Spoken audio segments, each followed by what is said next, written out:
Para natin medyo may konti nga wala akong mantin. Magandang hapon po. Ako po si Matel Patayon, gaganap na Sandra. Ayan, kasama ko po si Sarah, ang gaganap bilang Sandra. Si Sandra po ay isang babaeng fair. Alam niya, malinaw sa kanya kung ano ang tama at kung ano ang mali, pero pinili na pa rin gumawa ng mali. At habang buhay siyang kakainin ng ginawa niyang kamaliang iyon. Sa dinami-dami ng klase ng pag-ibig, yung bawal ang pinili niya.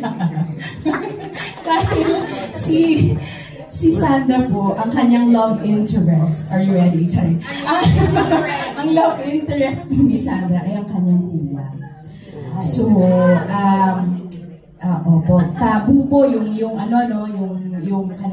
topic, yung kanilang relationship. So going into the project, syempre bago ka mag-audition, babasahin mo yung novel, no? Pili ka, sino kayong dito, masayang babaeng gampanan. Di isa-isahin mo yan siya. Itong Irina, itong Erika, masaya to ah. Yung Sandra, yung ito.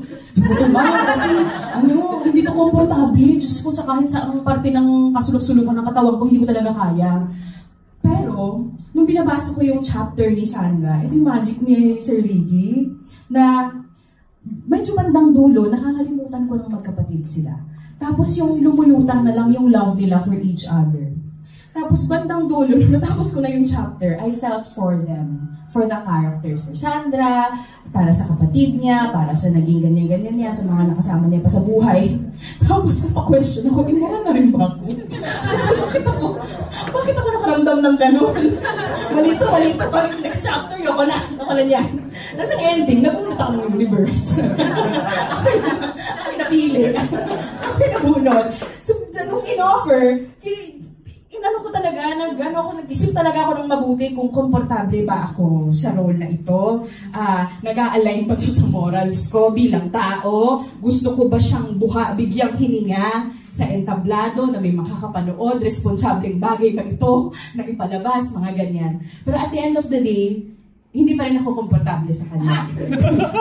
At tinanggap ko na lang yun. Kasi parang lahat naman tayo hindi komportable dun sa sitwasyon niya. Dahil, bakit mo gagawin kung madali? Kasi gusto natin yung challenging. Gusto natin yung challenging. Tapos, binalikan ko na lang ulit yung kwento, tinignan ko siya mula sa malayo. Hindi naman kasi niya sinasabi na tama yung ginawa niya. Alam naman niya, saka ibutura ng pagkatao niya na mali. Kaya lang naramdaman niya, anong gagawin natin? Kaya lang dinanas niya.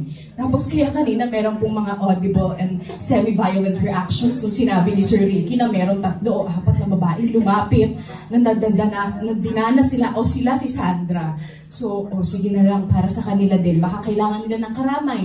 Baka kailangan nila ng karamay sa puot nila sa buhay. Wala silang ibang mapagsabihan. Sige na, halika na. Dami-dami tayo dito.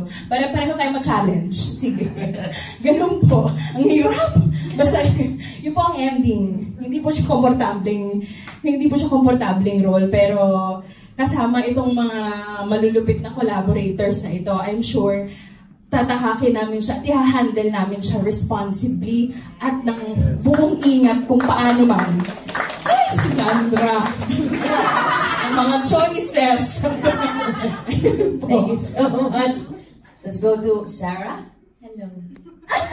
So ako yun, kumbaga, I think yung character ni Sandra, yung sabi natin, medyo heavy siya talaga because it's something that talagang all of us, sabi natin ba, medyo yan, but as actors, it's not our job to judge our characters, diba? So, for you, ano yung preparation mo para malampasan mo yung judgment na yun at ma-humanize mo yung mga pinagdadaanan ni Sandra?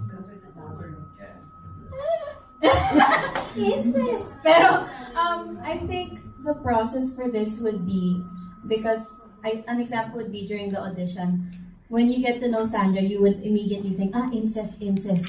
How do you incest? But it's actually not, when you're becoming Sandra, it's not the focus on, mamahalin ko yung kapatid ko, blah, blah, blah, this is immoral, blah, blah, blah, blah, blah.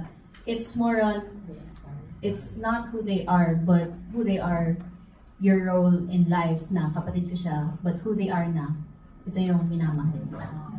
And it's focusing on that where you're able to properly project and show that side na medyo naughty, medyo dirty, and medyo but it's the real side na, yeah, this is how she loves. It's not right, it's taboo, but this is the side that we're showing, and with that, we also show our humanity. And I thank you. Alright, thank you. Thank you so much to our Sandras. And now, puntahan natin ang rason ng lahat para kay B. Bessie. Ano na, Bessie? Bessie, hindi Beshi, ah. Bessie, okay. Hello. Good afternoon sa inyong lahat. Ako po si Ava Santos. This is, I think, my first professional straight play.